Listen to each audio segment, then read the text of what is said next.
ಜಿಲ್ಲಾ ಕೇಂದ್ರ ಸಹಕಾರಿ ಬ್ಯಾಂಕ್ ಈ ದಿನ ಅಧಿಕಾರಿನಲ್ಲಿ ನೂತನ ಶಾಖೆಯ ಸ್ಥಳಾಂತರ ಈ ಭಾಗದ ಸಹಕಾರಿ ಕ್ಷೇತ್ರದ ಪ್ರತಿಯೊಬ್ಬರಿಗೂ ಅತ್ಯಂತ ಹೆಮ್ಮೆಯ ಅತ್ಯಂತ ಅರ್ಥಪೂರ್ಣವಾದಂಥ ಒಂದು ಕಾರ್ಯಕ್ರಮ.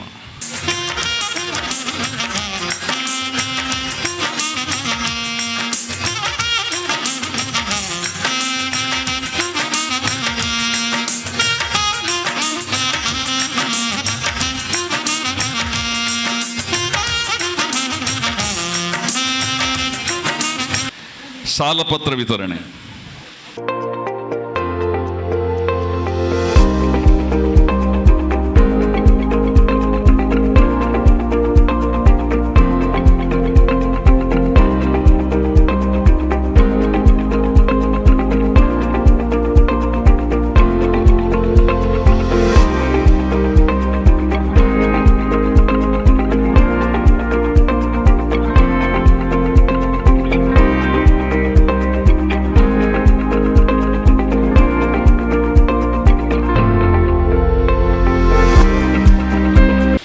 ಉದ್ಘಾಟಕರಾಗಿ ಬಂದಿರುವಂಥ ವಿ ಸುನಿಲ್ ಕುಮಾರ್ ಅವರಿಗೆ ನಮ್ಮ ಬ್ಯಾಂಕಿನ ಆಡಳಿತ ಮಂಡಳಿ ಮತ್ತು ಬ್ಯಾಂಕಿನ ಪರವಾಗಿ ಗೌರವ ಸಮರ್ಪಣೆ.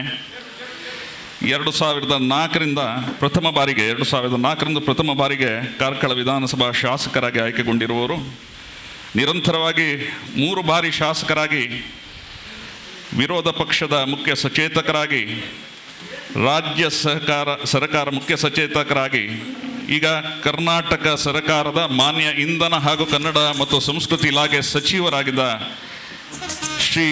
ಸನ್ಮಾನ್ಯ ಶ್ರೀ ವಿ ಸುನಿಲ್ ಕುಮಾರ್ ಅವರು ಇದೇ ಪ್ರಥಮ ಬಾರಿಗೆ ನಮ್ಮ ಬ್ಯಾಂಕಿನ ಕಾರ್ಯಕ್ರಮದಲ್ಲಿ ಭಾಗವಹಿಸ್ತಾ ಇದ್ದಾರೆ. ಇವರಿಗೆ ಬ್ಯಾಂಕಿನ ಹಾಗೂ ಬ್ಯಾಂಕಿನ ಆಡಳಿತ ಮಂಡಳಿ ಪರವಾಗಿ ಗೌರವ ಸಮರ್ಪಣೆ ಮಾಡ್ತಾ ಇದ್ದೀವಿ.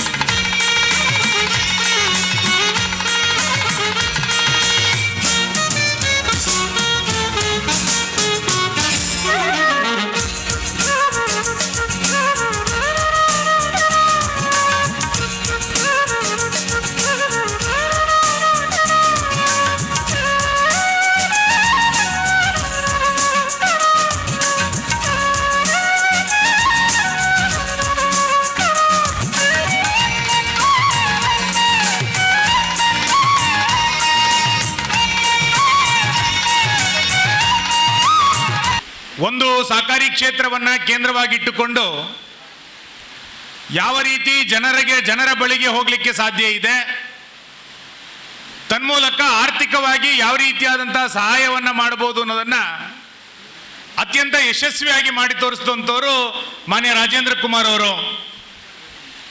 ಇವತ್ತು ರಾಜ್ಯದ ಬೇರೆ ಬೇರೆ ಸಹಕಾರಿ ಸಂಸ್ಥೆಗಳಲ್ಲೂ ಕೂಡ ನೇತೃತ್ವವನ್ನು ತೆಗೆದುಕೊಂಡು ಅಲ್ಲೂ ಕೂಡ ಹೊಸ ರೀತಿಯಾದಂತಹ ಬದಲಾವಣೆಗಳನ್ನು ಅವರು ಮಾಡ್ತಾ ಇದ್ದಾರೆ. ಆ ಕಾರ್ಯ ಇನ್ನಷ್ಟು ಮುಂದುವರಿಲಿ ಎನ್ನುವಂಥ ಆಶೆಯನ್ನು ವ್ಯಕ್ತ ಮಾಡ್ತಾ, ಒಂದು ಕಾಲ ಇತ್ತು ರಾಷ್ಟ್ರೀಕೃತ ಬ್ಯಾಂಕ್ಗಳಿಗೆ ಹಳ್ಳಿಯಲ್ಲಿರುವಂತಹ ಸಾಮಾನ್ಯ ಜನ ಹೋಗಲಿಕ್ಕೆ ಸಾಧ್ಯ ಇಲ್ಲ ಅನ್ನುವಂಥ ಕಾಲಖಂಡದ ಸಂದರ್ಭದಲ್ಲಿ ಹಳ್ಳಿನಲ್ಲಿರುವಂತಹ ಸಾಮಾನ್ಯ ಜನರಿಗೆ, ಸಾಮಾನ್ಯ ಕಡುಬಡವನಿಗೆ, ರೈತನಿಗೆ ಅವನ ಆರ್ಥಿಕ ಸ್ಥಿತಿಗೆ ನೆರವಿಗೆ ಬಂದದ್ದು ಸಹಕಾರಿ ಕ್ಷೇತ್ರಗಳು. ಸಹಕಾರಿ ಕ್ಷೇತ್ರ ಏನಾದರೂ ನೆರವಿಗೆ ಬರಲಿಲ್ಲ ಅಂತಾಗಿದ್ರೆ ಗ್ರಾಮೀಣ ಪ್ರದೇಶದ ಜನರ ಆರ್ಥಿಕ ಗುಣಮಟ್ಟ ಚೆನ್ನಾಗಿರ್ಲಿಕ್ಕೆ ಸಾಧ್ಯನೇ ಆಗ್ತಿರ್ಲಿಲ್ಲ. ಇವತ್ತು ರೈತನ ಕೃಷಿ ಚಟುವಟಿಕೆಗಳ ವಿಸ್ತಾರ ಆಗ್ತಾ ಇದೆ ಅಂತಾದ್ರೆ, ರೈತ ತನ್ನ ಭೂಮಿನಲ್ಲಿ ಹೊಸ ರೀತಿಯಾದಂಥ ಆಲೋಚನೆಗಳನ್ನು ಮಾಡ್ತಾ ಇದ್ದಾನೆ ಅಂತಾದ್ರೆ, ಪರೋಕ್ಷವಾಗಿ ಅದಕ್ಕೆ ಸಹಕಾರಿ ಸಂಸ್ಥೆಗಳು ದೊಡ್ಡ ಪ್ರಮಾಣದಲ್ಲಿ ಸಾಕಾರವನ್ನು ಮಾಡಿದ್ರಿಂದ ಕೃಷಿ ಚಟುವಟಿಕೆಗಳು ಕೂಡ ದೊಡ್ಡ ಪ್ರಮಾಣದಲ್ಲಿ ಇವತ್ತು ವಿಸ್ತರಣೆ ಆಗಲಿಕ್ಕೆ ಸಾಧ್ಯ ಆಗಿದೆ. ಅದನ್ನು ನಾವು ಯಾವತ್ತೂ ಕೂಡ ಮರೀಲಿಕ್ಕಿಲ್ಲ. ಇವತ್ತು ನವೋದಯ ಸ್ವಸಹಾಯ ಸಂಘಗಳ ಮುಖಾಂತರ ಗ್ರಾಮೀಣ ಪ್ರದೇಶದ ಮಹಿಳೆಯರಲ್ಲಿ ಒಂದು ಸಬಲೀಕರಣದ ವ್ಯವಸ್ಥೆ, ಮಹಿಳೆಯರಲ್ಲೂ ಕೂಡ ನಾನು ಏನಾದರೂ ಮಾಡಬಲ್ಲೆ ಎನ್ನುವಂಥ ಆತ್ಮವಿಶ್ವಾಸದ ಸಂಗತಿಗಳು, ಇದೆಲ್ಲದೂ ಕೂಡ ಈ ರೀತಿ ಸಹಕಾರಿ ಸಂಸ್ಥೆಗಳ ಮುಖಾಂತರ ಇವತ್ತು ಜನರಲ್ಲಿ ಒಂದು ಹೊಸ ಬದಲಾವಣೆಯನ್ನು ನಿರ್ಮಾಣ ಮಾಡಲಿಕ್ಕೆ ಇವತ್ತು ಸಹಕಾರಿ ಆಗ್ತಾ ಇದೆ. ಸರ್ಕಾರವೂ ಕೂಡ ಈ ಕ್ಷೇತ್ರವನ್ನು ಇನ್ನಷ್ಟು ವಿಸ್ತಾರಗೊಳಿಸಲಿಕ್ಕೆ ಬೇಕಾದಂಥ ಪ್ರಯತ್ನವನ್ನು ದೊಡ್ಡ ಪ್ರಮಾಣದಲ್ಲಿ ಸಂಸ್ಥೆಗಳ ಮುಖಾಂತರ ಜನರಿಗೆ ನೆರವನ್ನು ಪ್ರಕಟ ಮಾಡುವಂಥ ಕಾರ್ಯಕ್ರಮಗಳು ಕೂಡ ನಡೀತಾ ಇದೆ. 7-8 ವರ್ಷದ ಹಿಂದೆ ಸಹಕಾರಿ ಸಂಸ್ಥೆಗಳ ಮುಖಾಂತರ 0% ಬಡ್ಡಿಯನ್ನು ಕೊಡುವಂಥ ಕಾರ್ಯಕ್ರಮಕ್ಕೆ ಸರ್ಕಾರ ಚಾಲನೆಯನ್ನು ಕೊಡ್ತು. ಇದು ಸಾಧ್ಯನಾ ಅನ್ನುವಂಥ ಮಾತುಗಳನ್ನು ಅವತ್ತು ಕೇಳ್ತಾ ಇದ್ವಿ. ತುಂಬ ಚರ್ಚೆಗಳು ನಡೆದಿತ್ತು. ಆದರೆ ಸರ್ಕಾರ ಒಂದು ನಿರ್ಧಾರವನ್ನು ತೆಗೆದುಕೊಂಡಿದ್ದರ ಪರಿಣಾಮವಾಗಿ ದೊಡ್ಡ ಪ್ರಮಾಣದಲ್ಲಿ ರೈತರಿಗೆ ಇವತ್ತು ಶೂನ್ಯ ಬಡ್ಡಿ ದರದಲ್ಲಿ ಸಾಲ ಸಿಗುವಂಥ ವ್ಯವಸ್ಥೆ, ಕಷ್ಟಕಾಲದಲ್ಲಿ ರೈತರ ಸಾಲ ಮನ್ನಾದ ವ್ಯವಸ್ಥೆಗಳು ಇತ್ಯಾದಿಗಳನ್ನೆಲ್ಲದನ್ನು ಕೂಡ ಸರ್ಕಾರವು ಕೂಡ ಇವತ್ತು ಮಾಡ್ತಾ ಬಂದಿದೆ. ಒಂದು ಹಂತದಲ್ಲಿ ಸರ್ಕಾರದ ಚಿಂತನೆಗಳು ಬದಲಾಗ್ತಾ ಬಂದಿದೆ. ಇವತ್ತು ಮೊದಲು ಒಂದು ಮನೆಯಲ್ಲಿ ಒಬ್ಬ ಸದಸ್ಯನಿಗೆ ಸಹಕಾರಿ ಸಂಸ್ಥೆನಲ್ಲಿ ಶೂನ್ಯ ಬಡ್ಡಿ ದರದಲ್ಲಿ ಸಾಲ ಕೊಡುತ್ತೆ ಎನ್ನುವಂಥ ನಿರ್ಣಯವನ್ನು ಸರ್ಕಾರ ಕೈಗೊಂಡಿತ್ತು.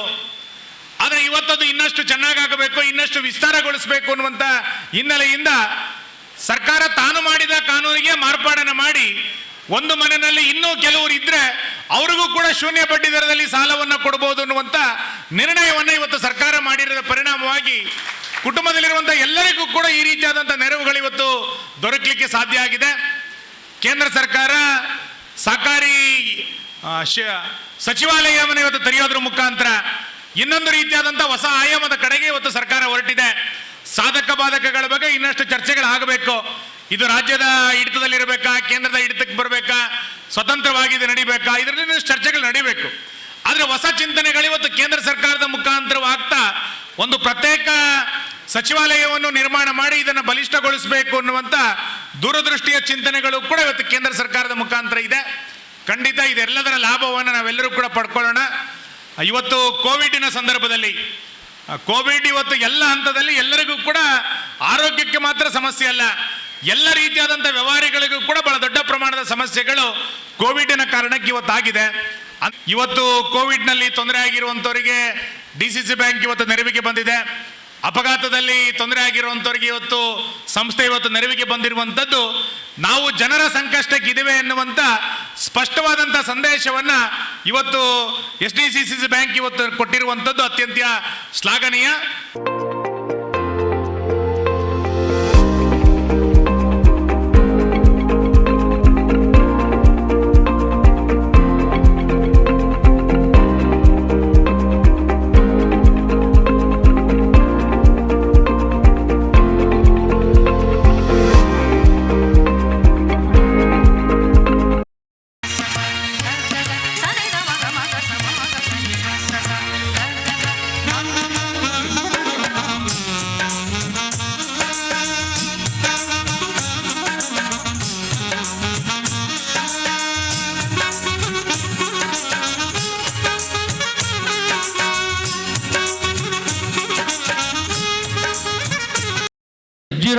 ನಲ್ಲಿ ಒಂದು ಕುಟುಂಬದಲ್ಲಿ ಒಬ್ಬರಿಗೆ ಮಾತ್ರ ಅಂತ ಒಂದು ರೇಷನ್ ಕಾರ್ಡ್ನಲ್ಲಿ ಇತ್ತು. ಅದನ್ನು ಮೊನ್ನೆ ತಾನೇ ಬದಲಾವಣೆ ಮಾಡಿ ಒಂದು ರೇಷನ್ ಕಾರ್ಡ್ನಲ್ಲಿ 3-4 ಜನ ಇದ್ದರೂ ಕೂಡ 0%ನಲ್ಲಿ 3 ಲಕ್ಷದವರೆಗೆ ಸಾಲ ಕೊಡುವಂಥ ವ್ಯವಸ್ಥೆಯನ್ನು ಸರ್ಕಾರ ಮಾಡಿದೆ. ಅದರ ಜೊತೆಗೆ ಮಧ್ಯಮಾವಧಿ ಮತ್ತು ದೀರ್ಘಾವಧಿ ಸಾಲ 4 ಲಕ್ಷದವರೆಗೆ ಎಲ್ಲಿ ಯಾರು ಬಡ್ಡಿಯನ್ನು ಪಡೆದಿದ್ರೋ ಅವರಿಗೂ ಕೂಡ ಪುನಃ ಆ 4% ಬಡ್ಡಿ ದರದಲ್ಲಿ ಸಾಲ ಕೊಡುವಂಥ ವ್ಯವಸ್ಥೆಯನ್ನು ಮಾಡಿದೆ 10 ಲಕ್ಷದವರೆಗೆ. ಇದು ಮಾತ್ರ ಅಲ್ಲ, ಆದಾಯ ತೆರಿಗೆ ಕಟ್ಟುವವರಿಗೆ ಇರಲಿಲ್ಲ, ಇನ್ನೊಬ್ಬರಿಗೆ ಇರಲಿಲ್ಲ, ಎಲ್ಲವನ್ನು ತೆಗೆದುಹಾಕಿ ಎಲ್ರಿಗೂ ಆ ಸರ್ಕಾರದ ಬಡ್ಡಿ ಸೌಲಭ್ಯವನ್ನು ನೀಡುವಂಥ ಕೆಲಸವನ್ನು ಈಗ ಸರ್ಕಾರ ಮಾಡಿದೆ. ಅದಕ್ಕಾಗಿ ನಾನು ತಮ್ಮೆಲ್ಲ ರೈತರ ಪರವಾಗಿ ಸಹಕಾರಿಗಳ ಪರವಾಗಿ ಸರ್ಕಾರವನ್ನು ಅಭಿನಂದಿಸ್ತಾ ಇದ್ದೇನೆ. ಇವತ್ತು ನಮ್ಮ ಸ್ವಸಹಾಯ ಗುಂಪುಗಳು ನಮ್ಮ ನವೋದಯ ಹುಟ್ಟಿ ನನ್ನ ಕಾಣ್ತದೆ 22 ವರ್ಷ ಆಯಿತು.